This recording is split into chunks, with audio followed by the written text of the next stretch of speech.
Let's talk about tolerance. How tight are your tolerances? A lot of times we run into prints that are very much over-toleranced. Now, you may need extremely tight tolerances, and that's something that we need to talk about in this conversation. It may be that we can't hold the kind of tolerances you're looking for. Maybe you do need to go to injection molding. But if we have this conversation and we decide how this part works with your other parts, maybe you don't need as tight of tolerance as you thought. With today's new design and engineering software, a lot of times the tolerances have gone way out there. I mean, they're 4 and 5 digits. It gets crazy. You know, you need to assess, and we'll work with you to see what you actually need in a tolerance. And more so, we'll work with you if you'll talk to us, what tolerances and what dimensions are you going to check?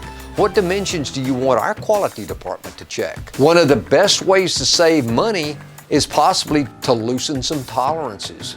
Maybe we do less checks. Once the process is going, maybe it's not checked every 3 parts or 5 parts. So there's ways to save money and you still get a good part.